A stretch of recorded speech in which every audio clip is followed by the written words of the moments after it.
welcome to Geekology. I'm David Tabelia. And I'm Sven Harvey. And you join us here at Vue Cinemas at Star City for our X-Men review. Yes. Now, did you notice that I didn't tag on the whole line Yes, there? X-Men Days of Future Past is the one we've just seen. Because anybody even though you haven't seen First Class yet, which is shame on you. I know. You know what? I really wanted to watch it before we came this evening. I've had the Steelbook for a while, and it just keeps getting to the bottom of that DVD listing. Yeah. And instead I decided that I needed to see the end of season for the Blacklist, and it just... Oh, yeah, fair enough. But, I mean, this is what that does give us, though, fortunately, is we've got someone who hasn't seen First Class going into this. And it makes sense to me. Did that affect... Yeah, exactly. It did make no difference to how much you enjoyed the film. But the thing is, I mean, when you've got to bear in mind, between the comics and the animated series and then the movies, the scope of the X-Men universe is quite broad. Yeah.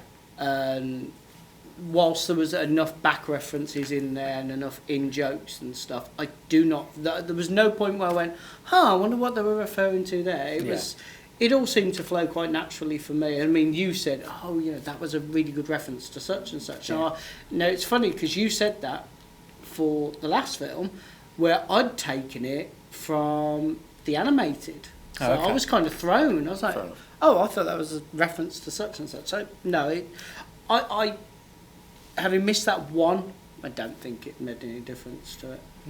Well, when you see First Class, I'll understand why. You'll suddenly go, oh, yeah. A little bit maybe. I don't know. I mean, they were trying to get people who haven't seen X-Men films to come and see this one, and I'd quite happily. Yeah, there wouldn't be a problem with watching this without seeing any of the previous ones. There's no issue there whatsoever. This is, in fact, a really good jumping-on place. And if anything, even though it's not a reboot, it kind of is. Yeah. So it's spoilers for those who haven't seen it yet. Well, any time travel film, they're going to faff with something. In this particular one, they've reset the timeline, or they've set it in a different universe, depending on how you want to look at it. Yeah. So, I mean, they can do a lot with the new universe. Yeah.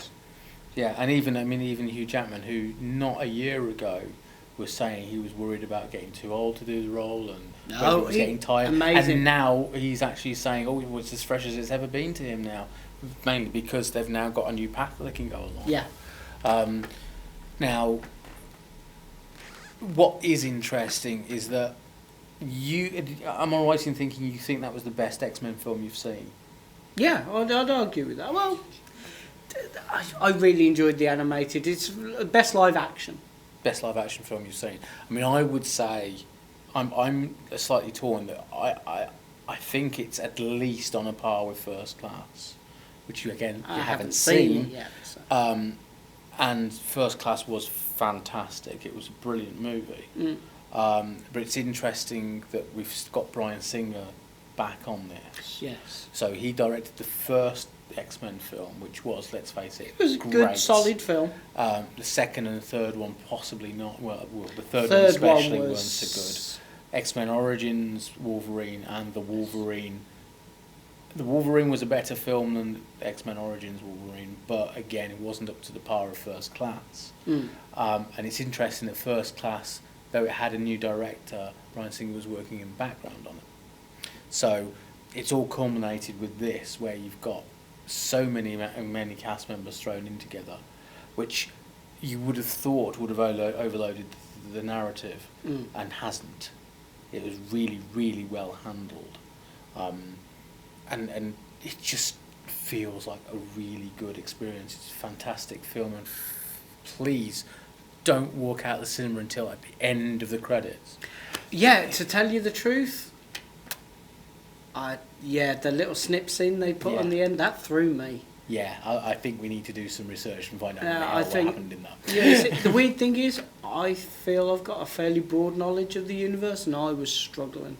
Yeah. So, but this is the thing, is I'm wondering whether they're starting to cross-pollinate, because there was an X-Men Days of Future Past scene at the end of Amazing Spider-Man 2, even though Amazing Spider-Man 2 is Sony, and this is Fox. So are they now talking with Disney as well? Because Hugh Jackman has made it very clear that he wants to be in the Avengers at some point, which makes sense because Wolverine has been in the Avengers. I really expected, for some reason, a Guardians of the Galaxy bit on the end. So I don't know. We'll find out on that one. Yeah. Okay, so I feel that those are definitely the plus points for the film. Mm-hmm. What were your negative points for the film? I'm having difficulty thinking of any, to be honest. For what that film was aiming to do, it ticked all the boxes. Yeah. None of the performances were let down, as far as I'm concerned. No, actually, some of them were very good. Spot. I love the cinematography for when they're back in the 70s and they were doing the old new style cameras. Yeah, I know. That was really very well done. And if anything, I think the actor playing Nixon was a little bit off. He could have done with a bit more in there. You know what my problem with that was? I've seen pictures of Nixon. I've seen a few bits. So yeah. But every time I now see that, I immediately think of the Futurama version of Nixon. Head in the jar. The jowls weren't there. What I did find interesting was the massive Star Trek reference in it. Yeah, that was very enjoyable. And it wasn't even next gen. And we have a competition at the end of the video. Yeah, so keep watching. Okay, so nothing really stuck out there as a negative point for you. I really am having problems thinking of anything that didn't feel good in the film. So I'm just like, something, I don't think I can pull one out of the hat. See, now, I was going to give this film sort of a 7-ish kind of thing for the feel. Okay.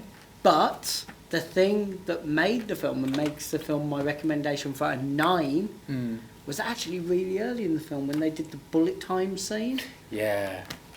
That whole film was worth watching for just those for that 30 seconds. Yeah, that was very well done. It reminded me of Smallville, to be fair, in the style that it was done in, because Clark had a tendency to do that and run around and just go... Well, I've got to admit, I really hope the producers for the new Flash series have seen that. Yeah. Because that's how it should be done. Yeah. It was just fantastic scene. So I'm really confident with a 9 on that one. Yeah. It really worked for me. It was a really entertaining film. And as I said, I haven't seen the last one, but I've seen everything else, and I didn't feel lost at any point. So I thought they did a good job. Yeah. I'm trying to think of a reason to not give it a 10. Really? And I'm really struggling. It doesn't have Star Trek and followed by The Wrath of Khan. With all due respect, there isn't a single Star Trek movie that would get a 10 from me. Star Trek, The Wrath of Khan. Still wouldn't get a 10 from me. Sorry.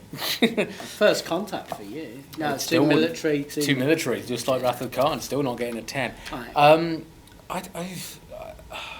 I sod it. It gets a 10. It gets a... Oh, well, that's a first for us. Yeah. Okay, well, I think 9's about the highest I've ever given a film. And you give it a 10, so there you go. Yeah. That's a must-see. So, it's competition time. You know what? If we're going to be doing more of these competitions, we need to get a slogan or a logo or something. Okay, well, the boys and girls at Vue Cinemas and Fox have got together and very kindly given us some X-Men merchandise to give away. Yes. So we're going to have a little competition. Why don't you tell them what they need to do? We're being a little evil, and because it's us... it's Star Trek and evil. It's Star Trek and evil. So, I know what you're all thinking. It's not going to be a Patrick Stewart question. No! No next gen for you guys. We're going classic. So, in X-Men Days of Future Past, there is a Star Trek original series episode playing in the background. What we want you to do is to email us, all the details will be below in the description, email us the correct name of that episode. And we'll pick the winners out of a hat. Yes. Yeah, that seems fair. Winners out of a hat. Yes, and those who get the correct answer. Oh, well, yeah, we're not going to pick the winners with the wrong answer, because they'd be the losers. It was City on the Edge of Forever. No, it wasn't. No. Let's not mention all the time episodes. This could take a while. Okay. Well, that about wraps that up.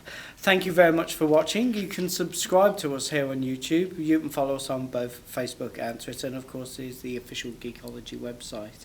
I'd strongly recommend that you do follow the Facebook link, as we're going to be running more competitions and staying up to date with those. Yeah, and we've got some events as well that we've been doing. We did one for Godzilla, so keep an eye on that and see if there's anything you want to join us for. Okay. Thank you and good night. Bye.